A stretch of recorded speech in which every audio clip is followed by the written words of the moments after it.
If you've ever suffered with imposter syndrome and the belief that you're simply not good enough, or how do you have the right to be an expert in this service, stay tuned, because in this video I talk to brand strategist and designer Laura Robinson and mindset coach Danie Evergreen. We're going to share some stories that will help you realize you're not alone when it comes to imposter syndrome, why copying others is not going to help your business, and some really helpful tips and insights on how to overcome this disbelief that you're not good enough. I'm Laura Bean and this is Creative Little World. Okay, so we started this whole conversation because a lot of people in our industry are being copied at the moment. And after a really good discussion, we thought that maybe this is a lot to do with mindset issues from the person.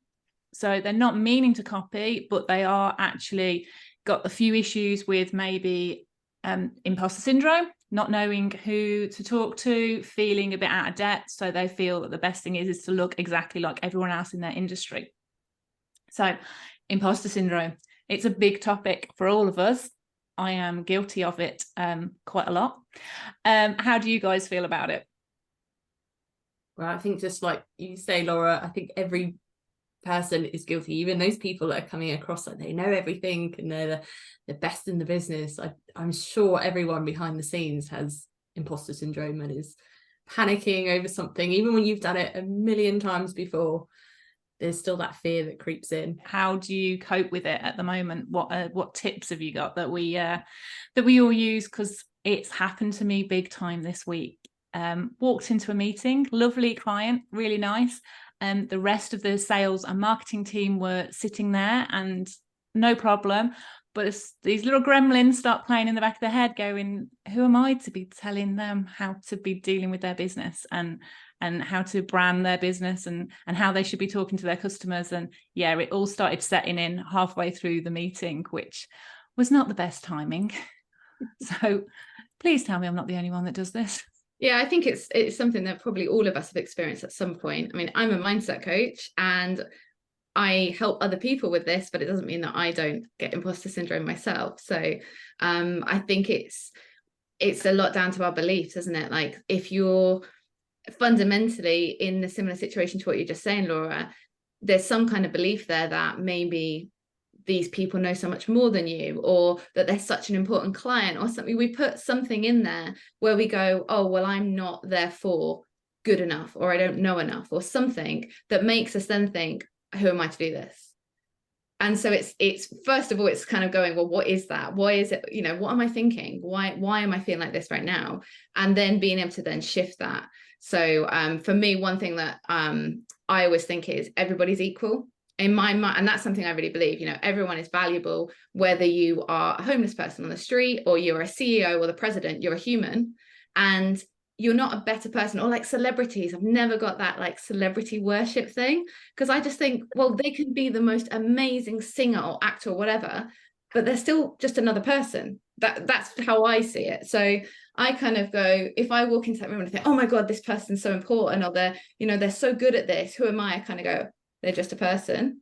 I'm a person and I'm here for a reason. Like you're in that room for a reason. So what led you to get there? Sometimes it's just reminding ourselves that actually we got here for a reason. So therefore we can either use that reason and be ourselves and just allow that to occur, or we can let that kind of fear overpower us. But yeah, that's exactly what I started thinking in my head was, you know what, they've hired me for a reason and I'm here and they know about me and they've researched me, and out of all the people they could have picked, they picked me for a reason. And so I took a deep breath, and the CEO actually turned and said, well, we've hired you because you're the expert. And and you think, okay. Suddenly put the fear in you because they've used that term as well. And when you don't consider yourself the expert, and I think a lot of that is not realizing that what other people don't know. Like, this is why you're an expert in, design or mindset, because you know stuff that the rest of us don't. And it's the same with the copywriting. I take it for granted sometimes, and I think, well, that's simple. And actually they they don't know that. So it's having confidence in your own knowledge and remembering that not everybody knows what you know, which is why you're the expert in it. I suppose because you're in your business day to day and it's terminology and things, you kind of forget. I often get called on, what do you mean by that, when I use like a term that I think everybody knows, but actually it's an industry term and a lot of my clients don't know. And it's that being a couple of steps ahead of that person. So you still have enough knowledge to help them, but you don't necessarily need to be the expert in that industry. But yeah, I could do with a bit of tips on how to control it so I don't get to that panic stage. I did just sit a bit quiet at one stage in the meeting, just thinking, okay, just breathe. Yeah, I feel like there's two different kind of parts to that almost, because there's like the work that you do before you get to the meeting to kind of get yourself either to like deal with some of the fears around it that are leading to that feeling of imposter syndrome, but also to kind of make sure you're in a really good state. So things like the breathing, like having a few really deep breaths before you walk into the room can be really powerful. Or even sometimes, you feel like you're running late, or you don't want to be, don't want to be late for something, but actually just taking that extra minute to kind of just clear the mind and walk in with the confidence rather than walking in and feeling kind of confronted by it can be really powerful. And then it's like, when you're in that moment, if you start to feel it creeping on, it's like, what do you do? And I think breathing is always so powerful because it helps us to get out of our head and more into our body again. It helps us to actually pause and have space to think rather than feel like we're rushing, and physically calm the body. So that's a really, really useful thing to do. And I think also it's reminding yourself that, well, there's something we talk about a lot in coaching and NLP, of a phrase we use, which is no such thing as failure, only feedback. And I love that, because if I'm in those situations, so I had a yoga class that I went to recently, and it was like a beginner's class and slow. And it wasn't beginners or slow at all. It was really advanced. And I've done yoga before, but not for a while. Got a bit of a injury and limitation at the moment. And I had massive imposter syndrome. It's like, what am I doing here? Why am I here? Can't do anything. And I just kept reminding myself, it's okay. Got nothing to prove. No such thing as failure. Only feedback. The feedback I got from that class was, one, it wasn't the class for me. And two, it's probably a bit soon to go back to yoga. But actually, it didn't matter. And I think we're very often attached to the outcome. So we're worried about, if I'm in this meeting, what if it goes wrong? What if I say something stupid? I need to sign this client or whatever it is. And actually, most of the times, even if it doesn't go how we want it to go, it's going to be fine. And often something else will come out of it that maybe we hadn't planned, but might be even better. So it's like just going in with the intention of what you want to try and create and what you want to try and share without putting so much pressure on it. Because I think often we kind of pile so much pressure into ourselves to be perfect at things, and we're human, we're not perfect. Yeah, I love that. It reminds me of, I tried climbing. So I went to a climbing lesson. I was going to these climbing walls, and I wasn't particularly, I could just about get up the top, but I couldn't do that, go up this one color and go up this, or go over the overhangs, and I put this pressure on myself because I was like, oh, I don't know if I want to go, it's really embarrassing, I'm not very good. And it wasn't until someone said to me, like, why do you have to be good at it? Like, why are you putting so much pressure to be good at it right away, when even if you're never good at it, like, as long as you're enjoying it, and it's like you said, it's this instant pressure to be this perfectionist and be good at everything, and this worry about what everyone's thinking of you and they're looking at me. And I suppose when we're in work and we're quoting and they're looking at us at the experts, that professionalism, that perfectionism creeps back in, because we're then worrying again, aren't we? We're there going, oh God, they're looking at me, what are they thinking of me? Or am I saying the wrong thing? Or and it's just this mindset I think we carry through everything in our lives, don't we? Like in our hobbies, in our home life, in our work life. And it can be a real barrier if you can't get past it. There's that every time, if you improve by 1% every day in 100 days, you'll be 100% better, which is something I say to my kids all the time, but never actually say to myself. But do you find that perfectionism and imposter syndrome kind of go hand in hand? Because it's that stumbling block. You want it to be perfect because you don't want to be seen as kind of a failure or a fraud. I find that kind of goes really hand in hand for me. Sometimes I don't go and move forward in business because I want it to be perfect so much. I don't want to be seen as like it's that fear of failure, and also I have a fear of success. I don't want to be too big and too much because I don't think I'll handle it. So yeah, it's kind of got a double-edged sword going on. Yeah, I think I'm definitely the same with you there, Laura. I mean, just starting, as you know, well, potentially some people watching this will be on my YouTube channel, and getting started with that, I spent 2 years getting ready to be on video, and it's been a big barrier for me and pushing past that. And in the end, it was like, just start. And I think that's the same with a lot of people's social media chat, you know, well, posting on LinkedIn. I hear a lot of people with barriers on that. It's like, just start. It doesn't have to be perfect. But I mean, yeah. Danie's probably got some tips on how we get past that, because I know it's not always that simple to just say, just start. Yeah, I mean, sometimes it is, right? Sometimes we overcomplicate things, and it is the case of just start and just take that first step. Like, I'm very guilty of wanting to see all the steps laid out before I do something, and actually most of the time you're not going to know what the next steps are because things are going to change and evolve. So actually it's that whole, you don't need to see the whole staircase, just see the next step. So sometimes getting started is the best way, and taking action is so much more powerful than thinking about it, and thinking about it feels more comfortable. So we kind of go, no, I'll just keep planning. I'm brilliant at planning. I'll plan some more. At some point you need to actually do something, right?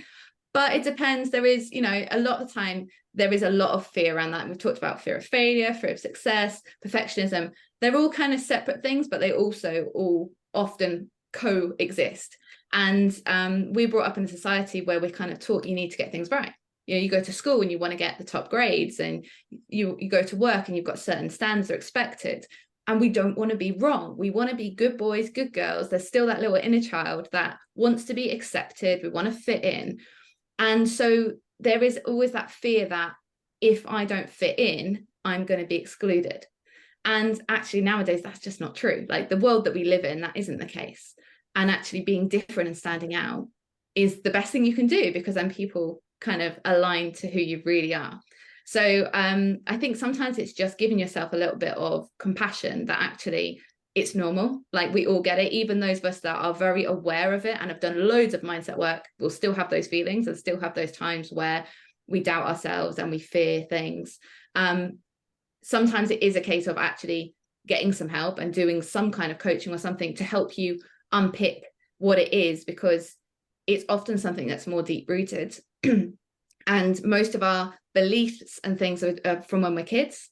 So if something happened when we're a child that we may not even remember, then that can be something that we're still holding on to now as adults, and that stops us from doing things. I, for example, was your A-grade student. I was always, you know, a high achiever, and I got loads of praise, particularly from my dad for that. And if I look back through my childhood and even my early adult years, it was always when I'd achieved something that my dad was really proud of me, and he would talk about it, you know, tell his friends about it. And if I didn't have that, then how did I get his attention? So it took me a long time to figure this out. But when I did some coaching, I realized that that was one of the things I held on to. So I was always pushing myself to the next thing because I really felt like I needed that attention. And when I realized that and actually felt like, hang on a minute, what if I just don't feel like I need to achieve more? What does that look like? It took that pressure off. And now it's a bit more fun and a bit more playful. It doesn't mean that I always do everything I set out to do. It doesn't mean that I never feel like a fear of failure or anything else, but it's that awareness sometimes of what is it that's driving me? Am I doing something I really want to do?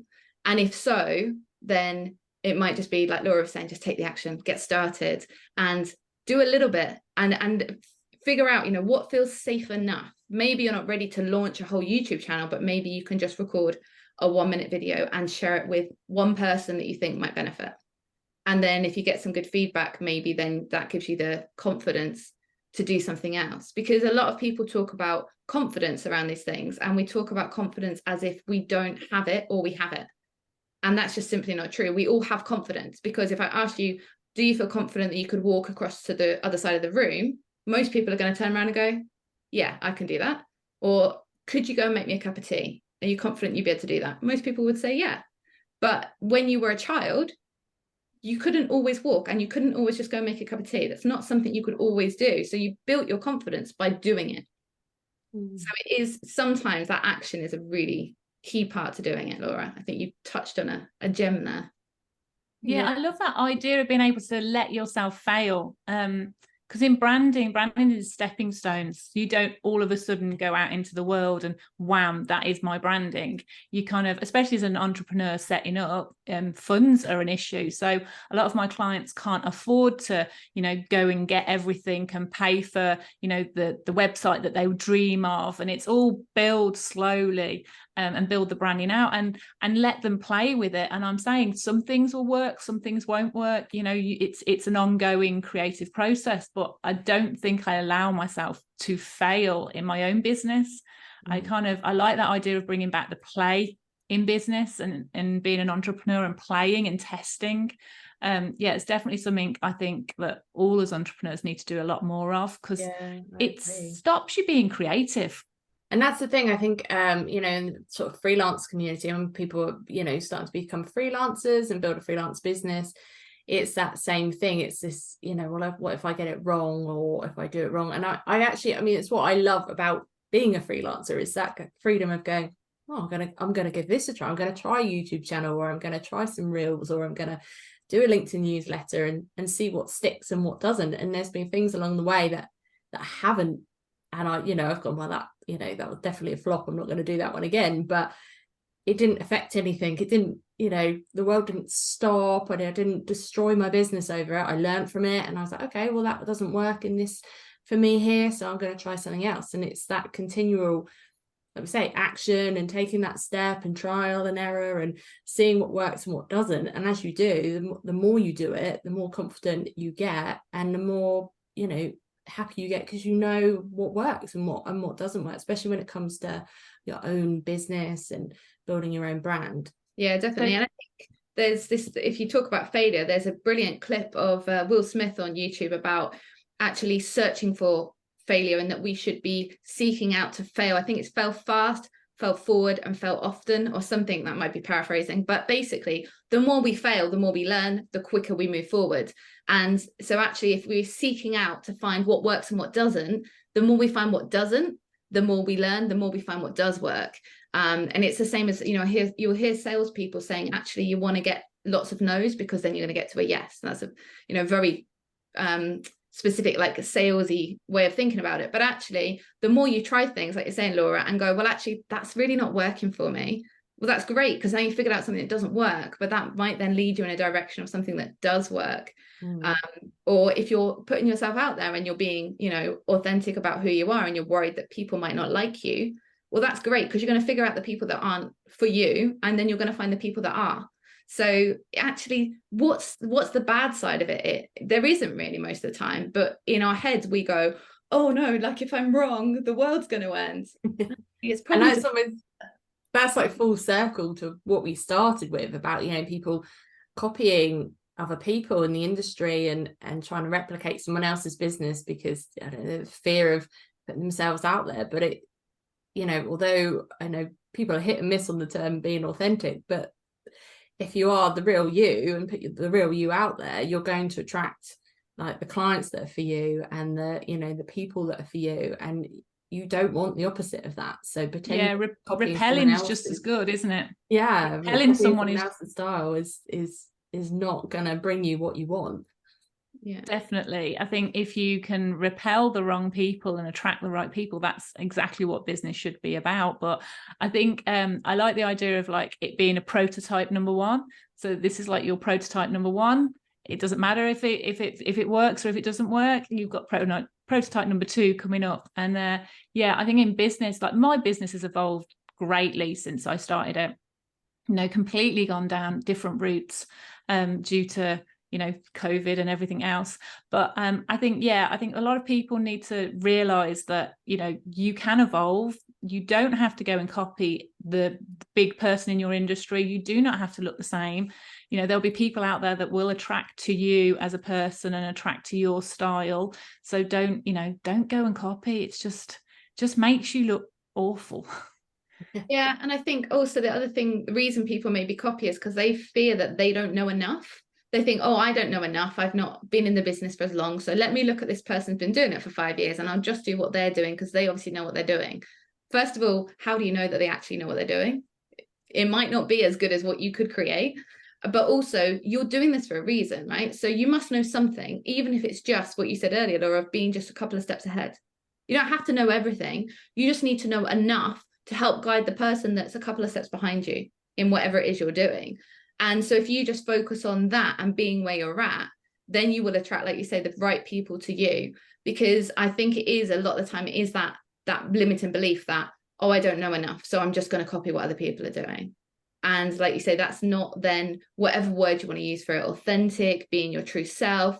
It's not going to build you and your business. It's just going to create a poor copy of someone else's business, which is never going to be as good because the original is always going to be the best. So talking about being authentic, obviously with my brand clients, they are looking for kind of how their brand tone of voice is, how their wording is. Laura, have you got any tips around kind of being themselves, but obviously, needing to appeal to the right clients? Yeah, I think from my point of view, when I'm, working with copywriting clients, it's firstly, we need to really establish their sort of tone of voice, that their business, who they are, like their kind of personality, especially when it's a solopreneur or someone that is the person behind the business, really understanding them as a person and the type of language they use. I mean, if you like we say about copying someone, if someone else is using very, I don't know, like an American style and you're, an English person and not necessarily would use the same phrases, like don't try and copy that because it just won't translate so well. So it's really understanding the type of language you would use and then really getting deep into your audience and who they are, because at the end of the day, they're the ones that you want to connect with and engage with. They're the people that you're gonna sell to, and if you're not using the right type of language and things that resonates with them, then they're never going to pick up on you, or they're never going to want to be in your circle. So it's finding that balance between your own personality and your business personality and what your audience are looking for and the terminology they are out there looking for. Because again, if you're completely off key and copying someone else's style and that really isn't resonated with your audience, then you're never gonna be able to sell and connect with them. So yeah, the problem you've got is if they're used to you speaking a certain way on social media captions or whatever, and then they meet you in real life and you don't talk that way, they're going to notice a difference. Yeah, exactly. And it's a trust building exercise, isn't it? So you're building trust of everything you put into. So if you're coming across as fake or not who you are, or some like you are copying someone else, then you're going to lose that trust. And especially in this day and age, like trust is the key factor to getting business, to getting clients. So it's really important to be who you are, or who the business is and what that represents, and your values need to come across, not someone else's. And I suppose with AI as well, that personality is more important than ever before, because AI is it's phenomenal, but it's soulless at the same time. Yeah, absolutely. And that's, I accept a lot of people using AI now, and it does some really great stuff. But when it comes to, the language you're putting out, again, it still needs that personal touch. And some of them are getting a bit better at training to use your tone of voice and the language you use, but still don't just copy and paste out of the machine and think that's going to do the job for you. You still need to inject you into it for the same reasons, for the trust, so people know you're really who you are, and get to know the real you, so they're more likely to buy from you. But Danie, as a coach, obviously this mindset and being an entrepreneur and new to the business, like, how would you let them approach this? How would you get somebody to kind of sit down and kind of deal with this kind of imposter syndrome? And what tips could you give that they would, would work for them? Yeah, so obviously a lot of us face the same kind of challenges, but actually within that, we all have our own history, our own experiences, our own potentially baggage, for want of a better word. So sometimes it is just taking that time to actually unpick some of that and figure out what is it that's kind of driving all of this. Because there's lots of stuff out there to deal with imposter syndrome, perfectionism, but a lot of time it's strategies to work around it. So it's like putting a plaster over it. You're not actually dealing with the issue. You're just trying to kind of cover it up and get through. And sometimes, like when you walk into the meeting and you've got the imposter syndrome in that moment, you need a strategy to just survive. So the breathing, the reminding yourself that it's okay to fail, all of those things are really useful. The other side of that is actually dealing with the situation itself. So we're treating it, and then we don't have to keep feeling the imposter syndrome or the fear of failure. So that's where, for me, coaching is really powerful, because even as a coach, knowing all this stuff, I can't always see what's going on in my own head because I'm in it. And sometimes we need someone else to help us just find that slightly different perspective, ask us a question that gives us a bit more insight so that we can actually get a deeper awareness. And then there's lots of different techniques and things we can do to help actually get rid of that stuff, so that you can start to think differently. You can start to believe different things. Beliefs are not something that are set in stone. We can change them, but often we've had our beliefs since we were children and they're just not actually relevant or helpful anymore. They were at the time.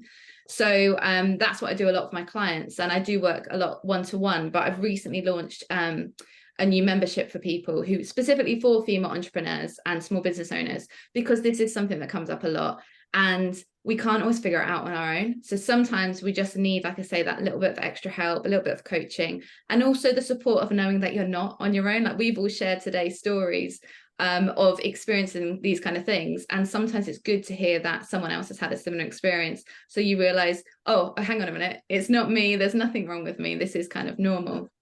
But also that we can work around it and find ways of changing and improving it so that we don't have to live with it forever. So I've got a new membership called the Greenhouse. So we basically have calls similar to this, and we do some coaching exercises. People have the opportunity to share, get some feedback, and get a bit more awareness and insight so that they can start to change some of those things that might be getting in their way, and actually life gets a little bit easier to grow the business and put out the proposals that feel a bit scary and all of those things that can hold us back.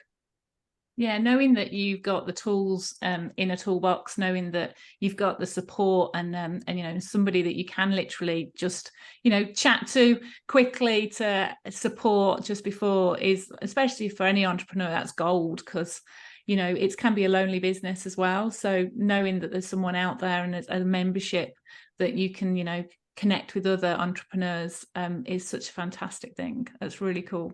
Yeah, definitely. It's so easy to get isolated and feel like you're in it on your own. And the more we do that, the more we kind of just focus in on our problems often. Whereas just having that conversation with someone else can now often help us to look a little bit wider and see that things are maybe not as bad as they seem, and find those different opportunities. That's brilliant. Anything else, Laura?